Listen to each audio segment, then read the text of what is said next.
Video کو like کر کے آگے شیئر ضرور کر دینا۔ میں ضائع ہو رہا ہے وہ زکات نہ دینے کی وجہ سے، اس لیے پوری زکات نکال دیا کرو اور مکمل دیانت داری کے ساتھ نکالا کرو۔ ارے تھوڑی سی زیادہ نکال دیا کرو، کیونکہ نادانو مجھے بتاؤ تو صحیح، تمہیں زکات دینے والا بنایا کس نے؟ اگر اللہ زکات دینے والا نہ بناتا اور کسی سیٹ کے گھر پر بھیک مانگنے والا بناتا تو تم کیا کر لیتے؟ لیکن زکات دو تو صحیح۔ ایک مرتبہ ایک بہت بڑے کاروباری سے میری ملاقات ہوئی تو ان سے گفتگو ہوئی۔ میں نے ان سے کہا، انہوں نے پریشانی کہا کہ میری یہ پریشانی ہے اور لوگوں کی طرف پیسے باقی دیتے نہیں، کوئی تعویذ دیجیے۔ میں نے کہا کہ شاید آپ زکات صحیح طور پہ ادا نہیں کرتے۔ کہا نہیں میں تو کچھ زیادہ نکالتا ہوں۔ میں نے کہا میں نے یہ کب کہا کہ آپ نہیں نکالتے، صحیح طور پہ ادا نہیں کرتے۔ یہ زکات صحیح طور پہ ادا کرنا بھی ایک مسئلہ ہے۔ کچھ لوگ ہیں کہ زکات نکال دیتے ہیں لیکن صحیح طور پہ نہیں نکالتے۔ 50,000 نکلتی ہے تو 75 نکال دیتے ہیں لیکن صحیح طور پر ادا نہیں کرتے۔ صحیح طور پہ ادا کرنے کا مطلب یہ ہے کہ زکات حقداروں کو دی جائے، ورنہ حال یہ ہوتا ہے کہ کچھ لوگ سیٹیاں ہوتے ہیں، مصروفیت بہت ہوتی ہے، سوچتے ہیں کہ اب بھائی جلدی سے نکالنا ہے تو جلدی سے نکال کے چھٹی پاؤ، پھر خدا جانے کہاں کہاں کے سفیر آتے ہیں اور آپ ان کو بغیر تحقیق کے زکات پکڑا دیتے ہیں۔ آپ نے غیر ذمہ دار کے ہاتھ میں زکات دی، غیر حقدار کے ہاتھ میں زکات دی، آپ کی زکات ادا نہیں ہوگی۔ کیا آپ نے علماء سے نہیں سنا کہ یمن سے ایک صاحب چلے زکات کی رقم لے کر اور مدینہ منورہ تک آئے؟ کیوں آئے؟ یمن میں جو ملا تھا اس کو دے دیتے، لیکن صحابہ جو ملا اس کو نہیں دیتے، زکات کا مستحق تلاش کر کے اس کو زکات دیتے۔ مستحقین تک زکات پہنچاؤ۔ زکات کی صحیح ادائیگی کے لیے یہ بھی تمہاری ذمہ داری ہے کہ اگر تمہیں مستحق نہ ملتا ہو تو تم ڈھونڈ کر کے زکات دو۔ بلکہ یہاں تک وہ صحابی یمن سے لے کر مدینہ منورہ تک صرف غریب انسان ڈھونڈتے آ گئے، انہیں کوئی زکات کا مستحق نظر نہیں آیا تو انہوں نے غیر ذمہ دارانہ کام نہیں کیا بلکہ مستحق کو تلاش کیا۔ لیکن ہم تو مستحقین کو تلاش بھی نہیں کرتے۔ زکات مانگنے والا آیا ہے، اللہ اکبر، ہاتھ میں راڈو گھڑی ہے، بہترین نوکیا کا موبائل ہے اور وہ کہتا ہے میں غریب ہوں، تو ہم اپنا پیچھا چھڑانے کے لیے اس کے ہاتھ میں زکات رکھ دیتے ہیں۔ میرے پیارے آقا علیہ السلام کے پیارے دیوانوں، صدقہ نافلہ، نفل صدقہ آپ جس کو چاہیں دے دیں۔ سیدنا فاروق اعظم کہتے ہیں اگر کوئی عربی گھوڑے پر بیٹھ کر آئے اور چاندی کی جو ہے وہ زین لگا کر گھوڑے پر آئے اور مجھ سے نفل صدقہ مانگے تو بھی میں اس کو دے دوں گا، لیکن زکات تو اسی کو دی جائے گی جو مستحق ہوگا۔ غیر مستحق کو زکات دو گے تو زکات ادا نہیں ہوگی۔ اس پر گفتگو ہوئی تو کہا یار بہت کوشش کرتے، میں نے کہا پھر اللہ خیر فرمائے، جیسا مال ہوتا ہے ویسی جگہ جاتا ہے۔ جھوٹ بول کے کماتے ہو تو لوگ لوٹ لے جاتے ہیں۔ وہ کہتے ہیں کہ ہمارا مدرسہ وہ فلاں علاقے میں ہے، پتہ چلا وہاں جا کر کے دیکھو تو کوئی مدرسے کی بنیاد ہی نہیں۔ یہ حالات علماء کی ذمہ داری ہے کہ مقامی علماء یہ قانون بنائے کہ ہم جس کی تصدیق کریں زکات اسی کو دی جائے۔ ہر کس و ناکس کو زکات مت دو ورنہ تمہاری زکات خطرے میں پڑ جائے گی۔ ایک مرتبہ ایک شخص آیا حضرت محبوب الہی نظام الدین اولیاء کی بارگاہ میں اور کہنے لگا حضور میں نے زکات نکالی، چاہتا ہوں کہ آپ اپنے مبارک ہاتھوں سے کسی کو دے دیں، آپ کے ہاتھ سے دوں گا تو قبول ہوگی، بڑی برکت ہوگی۔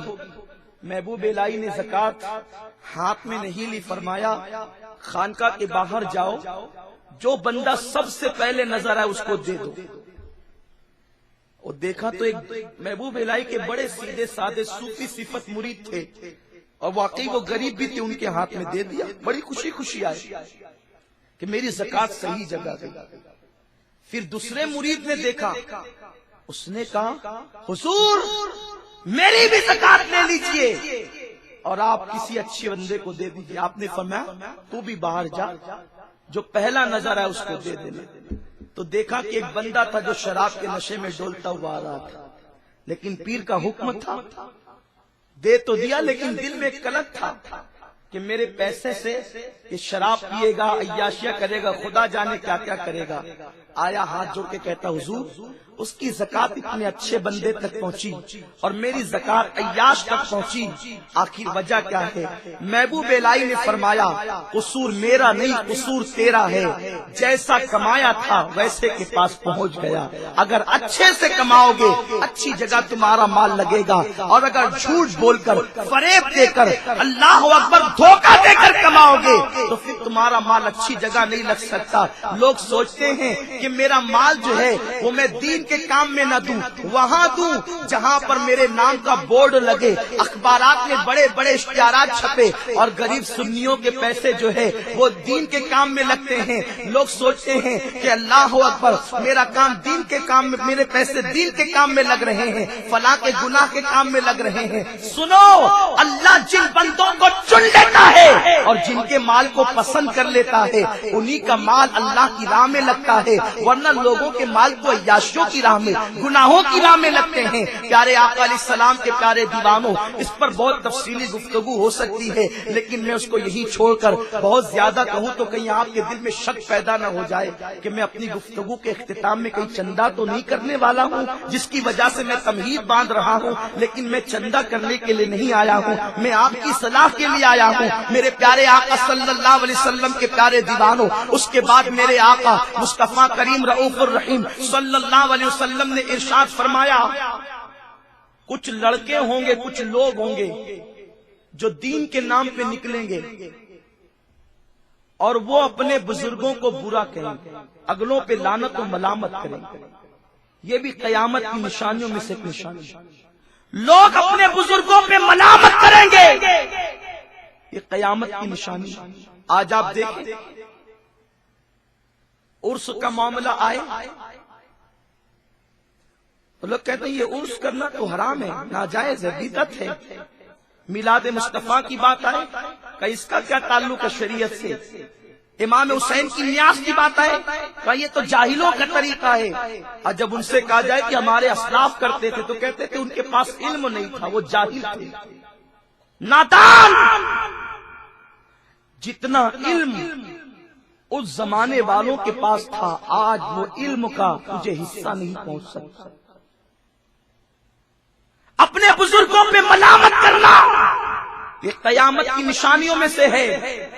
ساری چیزوں کا ثبوت ہمارے بزرگوں سے ملتا ہے۔ فتاوی عزیزی میں شاہ عبدالعزیز محدث دہلوی رحمت اللہ علیہ سے پوچھا گیا امام حسین کی نیاز کے بارے میں تو آپ فرماتے ہیں میں خود کرتا ہوں۔ شاہ عبدالعزیز خود کرتے تھے، اور صرف وہ نہیں کرتے تھے، میلاد النبی کی نیاز تو ان کے دادا بھی کرتے تھے، شاہ ولی اللہ کے والد کرتے تھے۔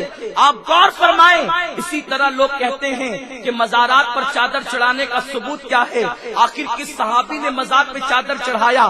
نادان، تجھے پتہ نہیں ہے، تم سیاہ ستہ کی بات کرتے ہو، سیاہ ستہ کا مطلب تمہیں پتہ نہیں ہے۔ جب صحابہ نے میرے آقا علیہ السلام کی قبر شریف بنائی تو مسلم شریف کی حدیث ہے لال رنگ کی چادر صحابہ نے میرے آقا کے مزار پر چڑھائی۔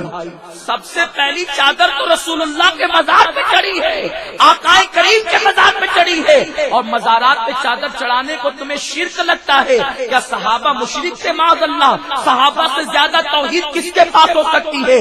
نادانو، تم نے توحید مولویوں سے سیکھی ہے، صحابہ نے توحید انبیاء کے امام سے سیکھی تھی۔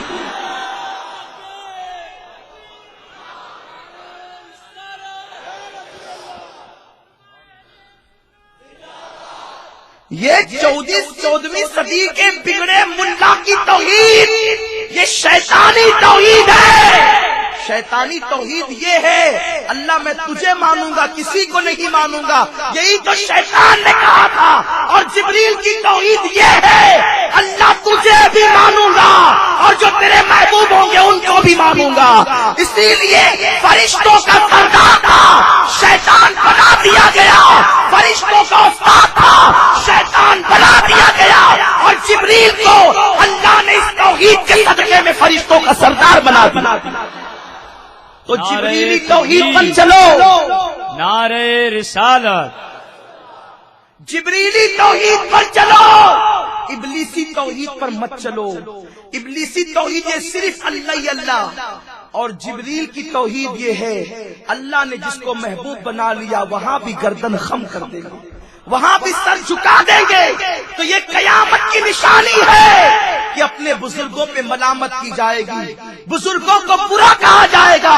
اللہ اکبر، اپنے ملا کی بات آئے تو بڑے بڑے القابات سے پکارا جاتا ہے، اور سرکار غوث الاعظم کی بات آئے تو شیخ عبد القادر جیلانی کہہ کے گزر جاتے ہیں، حضرت معین الدین اجمیری کہہ کے گزر جاتے ہیں، حضرت حسن کہہ کے گزر جاتے ہیں، حضرت حسین کہہ کے گزر جاتے ہیں۔ اپنے مولوی کی بات آئے تو 470 میں جب تک القابات نہیں کہے اس وقت تک دل کو ٹھنڈک نہ پہنچے، لیکن اللہ اکبر جب امام حسن کی بات آئے تو حضرت حسن کہہ کے گزرتے ہیں، حضرت حسین کہہ کے گزرتے ہیں۔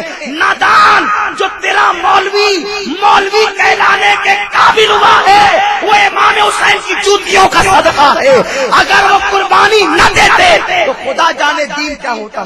کم سے کم نام نہاد ہی صحیح، دیندار تو ہو، کلمہ پڑھنے والے دل سے نہ صحیح، نام نہاد ہی ہو لیکن ہو تو صحیح۔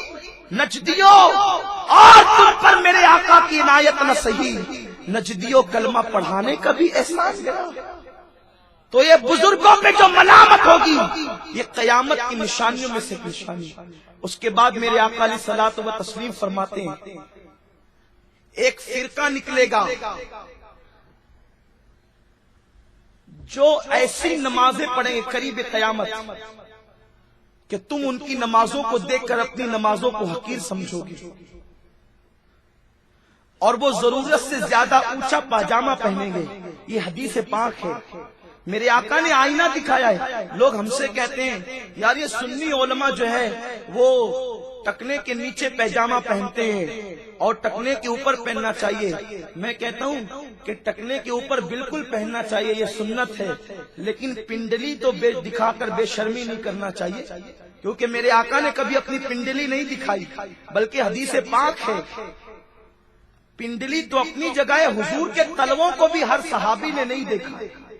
حضور اتنے حیا والے تھے کہ حضور کے تلوے کو بھی ہر صحابی نے نہیں دیکھا، چند مخصوص صحابہ جنہوں نے تلووں کو دیکھا۔ حدیث پاک یاد آتی ہے، ایک مرتبہ میرے آقا علیہ السلام اپنے بستر پہ لیٹے تھے اور میرے آقا کی لنگی شریف اتنی اوپر تھی کہ پنڈلی نظر آ رہی تھی، پنڈلی شریف نظر آ رہی تھی۔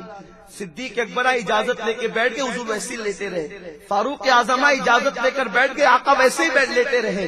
جب عثمان غنی آئے اجازت لینی چاہیے تو آقا اٹھ کے بیٹھ گئے، پنڈلی پہ کپڑا ڈال لیا، پنڈلیوں پہ کپڑا ڈال لیا، اور وہ آئے گفتگو بھی سب چلے گئے۔ تو آقا سے سیدہ عائشہ نے پوچھا آقا میرے باپ آئے آپ اسی طرح لیٹے رہے، حضرت عمر آئے اسی طرح لیٹے رہے، لیکن جب عثمان غنی آئے تو آپ اٹھ کر بیٹھ گئے، پنڈلیوں پہ کپڑا ڈال لیا۔ آقا فرماتے ہیں عائشہ میں اس سے حیا نہ کروں جس سے اللہ کے فرشتے بھی حیا کرتے ہیں۔ حضور علیہ السلام عثمان غنی کی آمد پر پنڈلی چھپا رہے ہیں اور تم آدھی پنڈلی تک کے خدا ایسا لگتا ہے جیسے لنگی بھی چیخ چیخ کر، پاجامہ بھی چیخ چیخ کر کہہ رہا ہے کہ خدا میں کس کے بدن پر آ گیا، یہ تو میری قدر ہی نہیں کرتا۔ میرے پیارے آقا صلی اللہ علیہ وسلم کے پیارے دیوانوں، تو آقا کریم صلی اللہ علیہ وسلم نے فرمایا لوگ ضرورت سے زیادہ اونچا پاجامہ پہنیں گے، قریب قیامت کی نشانیوں میں سے ہے۔ آقا فرماتے ہیں اور ایسی ایسی گفتگو تمہارے درمیان آ کر کے کریں گے جو نہ تم نے سنی ہوگی نہ تمہارے باپ داداؤں نے سنی ہوگی۔ یہ قیامت کی نشانیوں میں سے نشانی ہے۔ مجھے بتاؤ یہ جو باتیں آ کر کرتے ہیں کیا کبھی ہم نے ہمارے باپ داداؤں نے سنی؟ یہ کہتے ہیں حضور کو پیٹھ کے پیچھے کا علم نہیں، کس محدث نے لکھا، کس مفکر نے کہا، کس ولی کا یہ عقیدہ ہے؟ حضور مر کر مٹی میں مل گئے، معاذ اللہ، کس صحابی کا عقیدہ ہے؟ ہم سے پوچھتے ہیں حضور علیہ السلام حیات ہے، کس صحابی کا عقیدہ ہے؟ نادان ہم چیلنج کرتے ہیں کوئی ایک صحابی کا عقیدہ بتا دے جس نے یہ کہا ہو کہ حضور مر کر مٹی میں مل گئے۔ نادان، ہر صحابی کا عقیدہ ہے کہ اللہ کے رسول اپنی قبر میں زندہ ہے، اور صرف زندہ ہی نہیں ہے، ایسے زندہ ہیں کہ حضور بند دروازے کو بھی کھول سکتے ہیں۔ مدد بھی کر سکتے ہیں. اسی لیے تو حضرت علامہ جلال الدین سیوطی رحمت اللہ علیہ نے لکھا ہے جب صدیق اکبر کا وصال ہوا یا وصال کا وقت قریب آیا. یہ کون ہے؟ یہ صرف صحابی نہیں ہے، سن لیں، یہ سارے صحابہ کے سردار ہیں، یہ صحابہ کے امام ہیں، یہ صحابہ کے مقتدا ہیں. اور صدیق اس صحابی کا نام ہے جس کی صحابیت قرآن سے ثابت ہے. اتنے مضبوط ترین صحابی جب دنیا سے جانے لگے تو کہتے ہیں کہ جب میرا انتقال ہو جائے جنازے کی نماز پڑھ لینا تو مجھے لے کر حضور کے روضے پر پہنچنا اور آقا سے کہنا آقا جو زندگی بھر ساتھ ساتھ رہا وہ آج آپ کے قدموں میں دفن ہونے کی اجازت چاہتا ہے. اگر حضور اجازت دے دیں، توجہ فرمائیں، حضور اجازت دے دیں تو مجھے حضور کے قدموں میں دفن کرنا، اور اگر حضور اجازت نہ دیں تو پھر مجھے مسلمانوں کے قبرستان میں دفن کر دینا. میں آپ سے پوچھنا چاہتا ہوں، ویڈیو اگر اچھا لگا ہو تو